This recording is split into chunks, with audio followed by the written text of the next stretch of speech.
Bueno, pues el vídeo prometido ya está aquí, que es la continuación de la Primera Guerra Mundial. En el otro vídeo vimos las causas, los factores que coinciden en el tiempo para provocar la Primera Guerra Mundial. Ahora vamos a ver el desarrollo de esa Primera Guerra Mundial.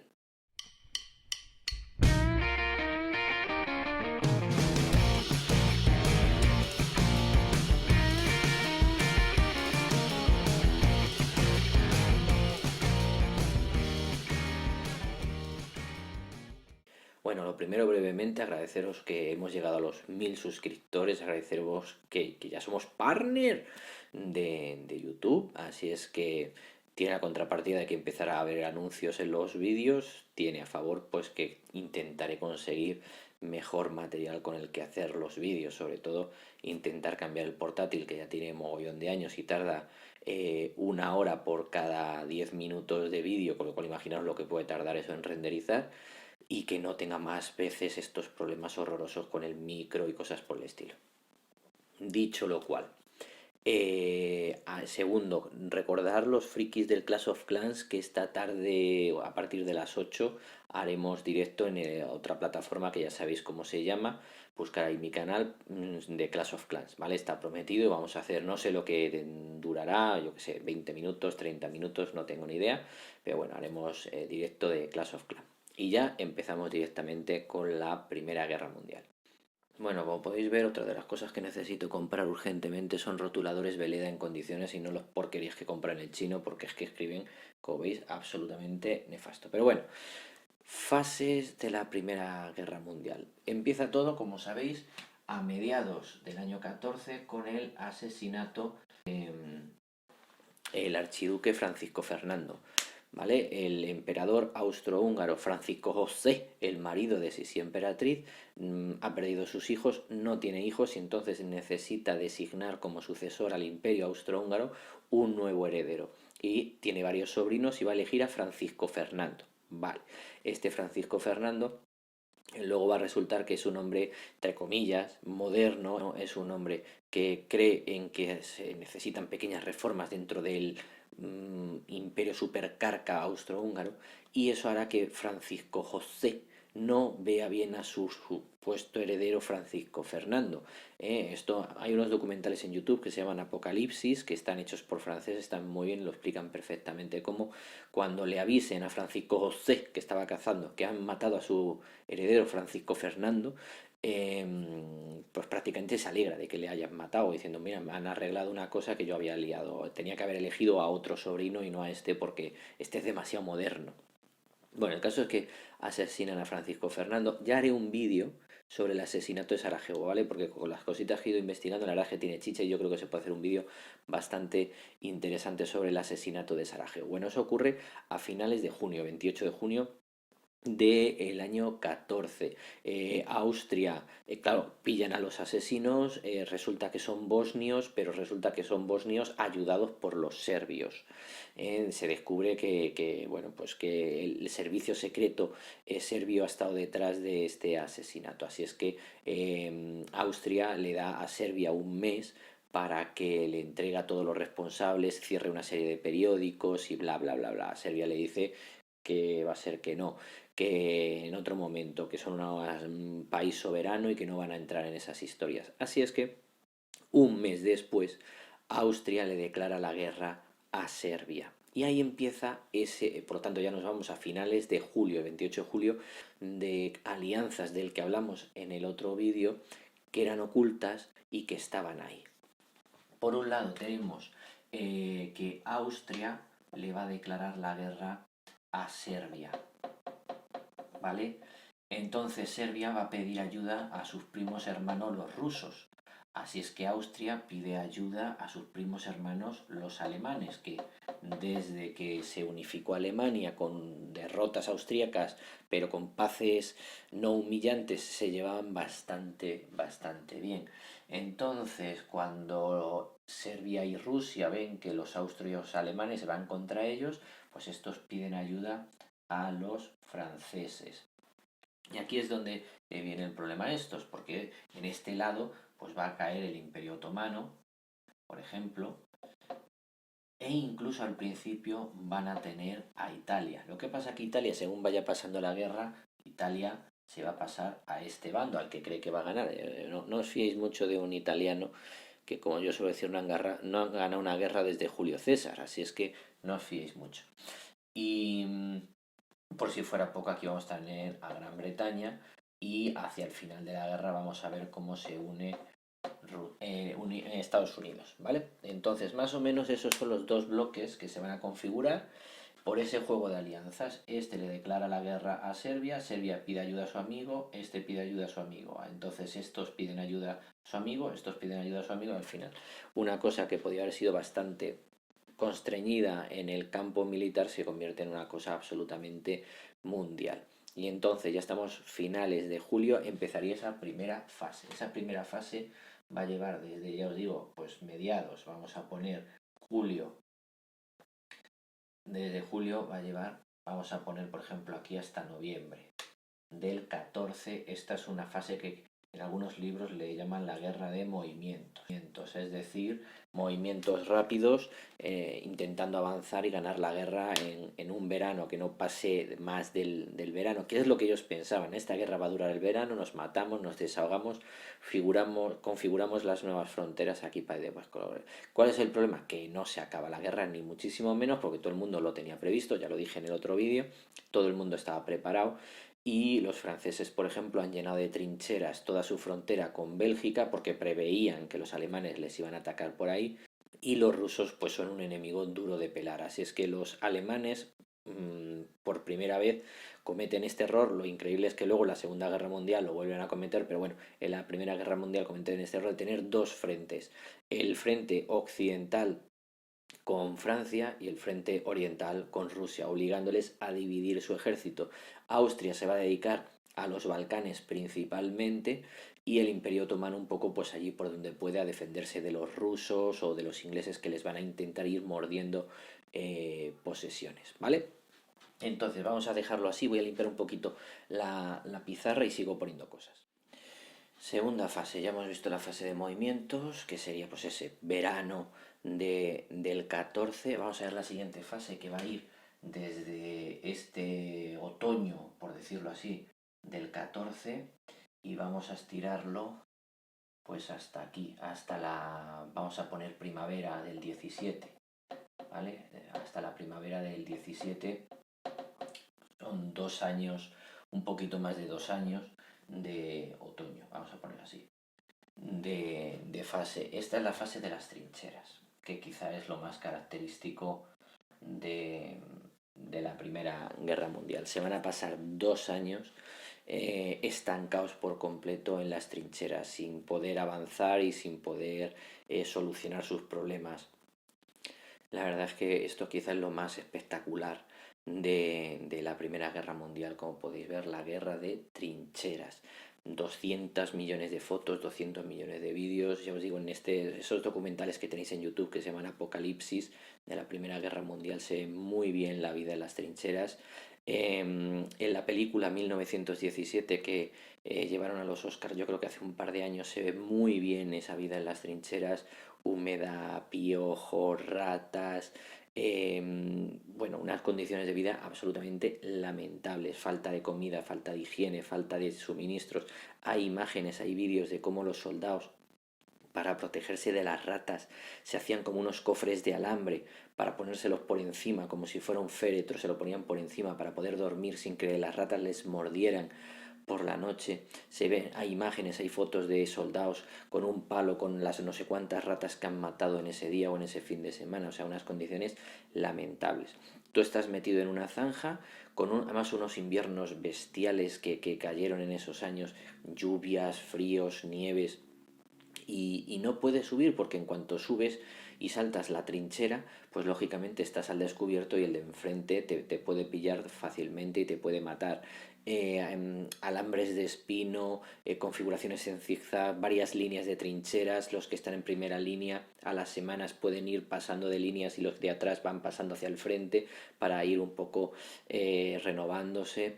Luego además muchísimo terreno minado, mucha bombardeo, pero ya os digo, es que no se avanza, es que no se avanza porque el salir tú de la trinchera te convierte en un conejo de fácil asesinato por parte del contrario que está perfectamente protegido en su trinchera y no sufre ¿Qué es lo que se suele hacer?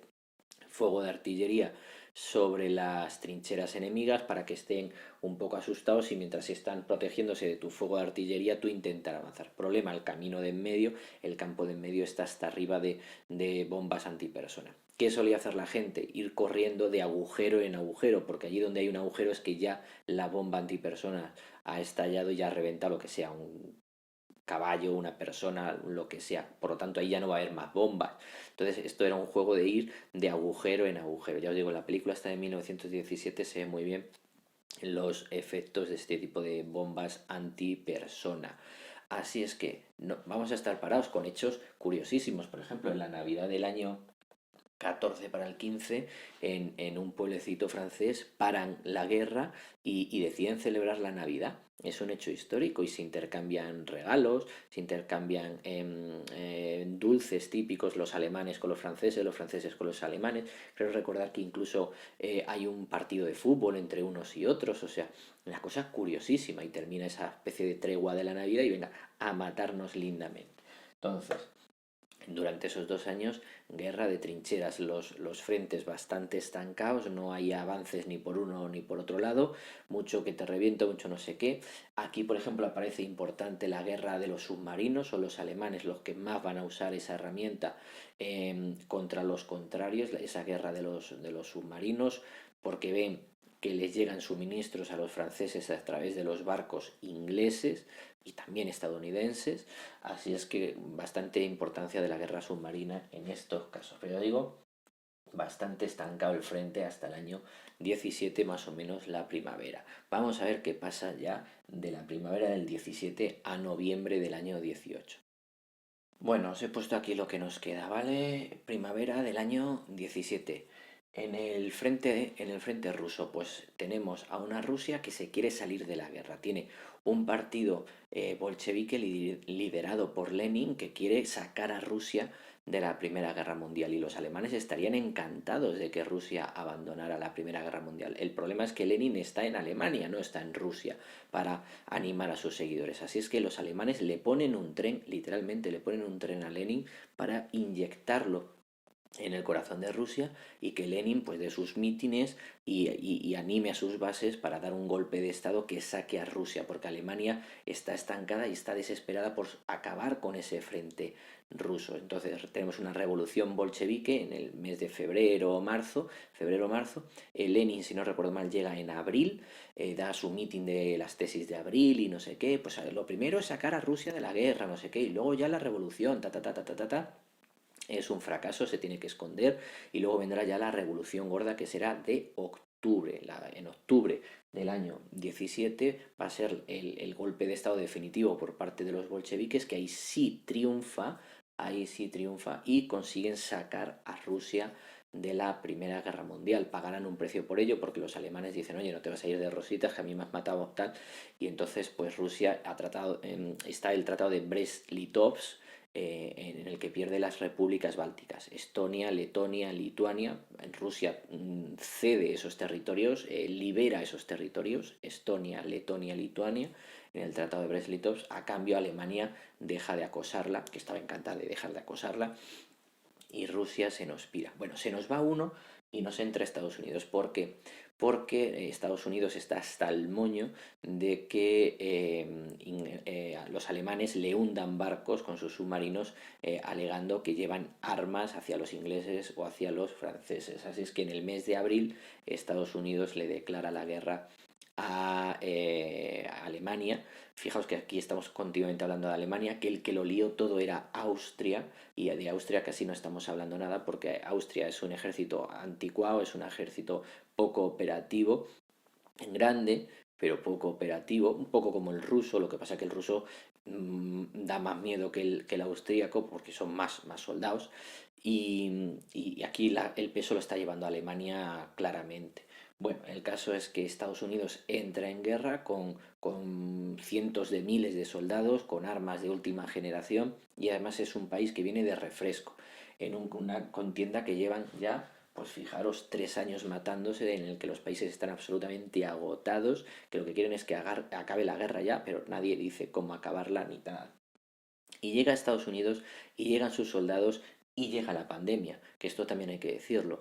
En 1917, con los soldados estadounidenses, viene a Europa una gripe, un SARS, de que ahora todos somos expertos en SARS, que ha empezado en Estados Unidos, que está más que documentado, más que estudiado, empezó en campos militares de Estados Unidos, ese COVID del año 17, y ellos no lo transportan a Europa en ese año 17 y empieza a difundirse, imaginaros en ese contexto de trincheras, falta de higiene, falta de todo, y arrasa con los ejércitos, con lo cual los ejércitos están absolutamente desesperados porque acabe la guerra, porque están muriendo millones y millones de personas. Cuando acabe la guerra habrán muerto prácticamente 10 millones de personas en una guerra que iba a haber durado un verano y va a haber muerto bastante poca gente. Pues al final mueren casi 10 millones de personas, en torno a 10 millones de personas en esos 4 años de guerra. ¿Cuándo termina la guerra? El 11 del 11 del año 18. El 11 del 11. ¿Vale? Por eso es el día que acaba la Primera Guerra Mundial. Yo juraría que el último soldado en caer es un canadiense que había venido por las tropas, por la Commonwealth de los ingleses a participar en esto.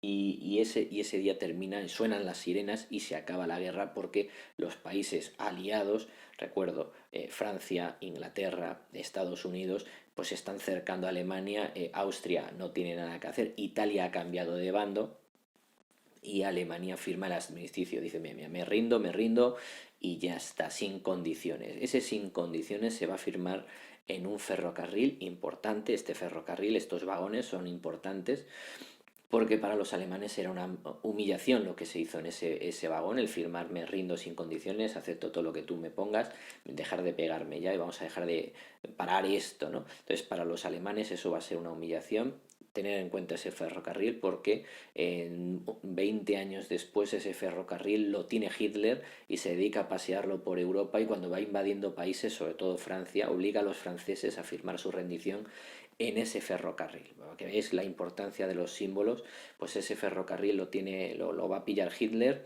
y cuando invada Francia va a decir, venir aquí, ahora sois vosotros los que firmáis de vuestra rendición sin condiciones. Vale, ¿se termina exactamente la guerra ahí? Hombre, pues no, porque hay que firmar los tratados de paz. Y los tratados de paz, esto nos podría llevar otro vídeo larguísimo, pero bueno, dicho rápidamente, se van a firmar todos los que ganan con uno que pierde. Esos son los tratados, ¿vale? Entonces, todos los que ganan firmarán un tratado de paz con Austria. Todos los que ganan, que básicamente lo que significa es que desaparece el imperio austrohúngaro. Es decir, explota y aparecerá Austria, aparecerá Hungría y aparecerá un país que se inventan que es Checoslovaquia. Eso no existía antes, era el imperio austrohúngaro. Entonces, con este tratado de todos los que ganan con el imperio austrohúngaro, el resultado es que desaparece el imperio austrohúngaro y aparecen 3 4 países. Vale. Todos los que ganan con el Imperio Otomano. ¿Qué significa? Bueno, pues que le destrozan, le quitan un montón de territorios al Imperio Otomano y sobre todo el control de los estrechos. Recordar que la guerra había empezado por el control de los estrechos, el Bósforo y los Dardanelos, esos dos estrechos que controlan todo el tráfico marítimo que va desde el Mar Negro hacia el Mediterráneo. Pues los turcos dejan de controlar. Y el tercer y el más importante tratado, que es todos los que ganan con Alemania. Y ahí de donde que es el Tratado de Versalles y que se va a firmar a lo largo del año 19. Y esa es la causa de la Segunda Guerra Mundial, porque es un tratado absoluta y totalmente humillante para Alemania. Se pasaron 20 pueblos con Alemania. Evidentemente Alemania ha participado en la guerra, es la que ha llevado la voz cantante, pero no es la que inició la guerra. Y ahí todos tienen mucho, mucho de culpa. En cambio a Alemania le acusan de matar a Manolete y de envenenar las aguas, o sea, absolutamente todo. Le ponen unas compensaciones económicas bestiales, imposibles de pagar, le obligan a destruir su ejército y dejarlo en nada, prácticamente policía de calle. O sea, es súper humillante. Le obligan a concentrar todos sus barcos de guerra en un puerto y hundirlos. Le quitan todas sus colonias. O sea, es absolutamente bestial, bestial. E incluso parten Alemania en su zona norte para que Polonia pueda tener acceso al mar. Se crea ahí un pasillo que se llama Pasillo de Danzig, y entonces esta Polonia tiene bueno, una especie de brazo de tierra entre esas dos Alemanias que parten en medio para que Polonia pueda acceder directamente al mar. Y eso sigue siendo humillante para los alemanes porque les está partiendo el país en dos simplemente para que los polacos puedan tener acceso al mar. Así es que este Tratado de Versalles va a tener unas consecuencias claramente bestiales, porque para los alemanes fue una humillación, fue excesiva la pena que se les puso y va a provocar ese sentimiento de revancha que luego vamos a ver lógicamente en la Segunda Guerra Mundial. ¿Consecuencias como hay en todas las guerras? Pues es evidente, unos 10 millones de muertos, sobre todo en el frente oriental, sobre todo en el frente oriental. Vamos a ver también la figura del excombatiente, vamos a ver la figura de los lisiados de guerra, porque como han utilizado aquí armas nunca usadas antes, desde gases tóxicos a bombas, entre comillas, de racimo, que lo que están provocando es que te destrocen la gran parte del cuerpo, pero que no te maten, para que así seas un gasto para tu país. Y vamos a ver que empieza un poco la propaganda, la radio, canciones, tu país te necesita, todo ese tipo de historias que luego vamos a ver en explosión, digamos, en la Segunda Guerra Mundial. A nivel político, pues las consecuencias son clarísimas, las democracias no han evitado el desastre, por lo tanto, igual necesitamos otro tipo de sistema de gobierno. Entonces, en los años 20, ¿qué es lo que tenemos? El ascenso de los fascismos en Europa, principalmente en Italia, pero vamos a ver la dictadura de Primo de Rivera en España y vamos a ver el ascenso del Partido Nacional Socialista Alemán en Alemania. Así es que las democracias no me garantizan la paz, por lo tanto, ascenso de otros sistemas de gobierno. Mira a los rusos qué bien les va en Rusia con su Stalin y su revolución bolchevique. Y a nivel colonial, pues lo mismo, sigue quedando grandes países coloniales como es Inglaterra, Francia y demás, y que se ha demostrado que de ahí recibían un montón de materiales para la guerra, pero por ejemplo el colonialismo alemán desaparece y poco más, ¿vale? Que decir de este vídeo, que ya me he alargado mucho como siempre, pero bueno, así ya tenéis el desarrollo de la Primera Guerra Mundial, sus tres fases, la primera rápida de movimientos, luego 2 años de estancamiento y luego ya el final con esos factores, un país que sale, otro país que entra. Y luego se contó un poquito el tema de los tratados de paz. Con esto yo creo que cerramos el capítulo de la Primera Guerra Mundial y en el próximo vídeo mi idea es hablar de qué va a pasar en esos años 20 en el mundo y meterle mano legalmente a la crisis del 29, ¿vale? Bueno, pues cortamos el vídeo y nos vemos en el siguiente.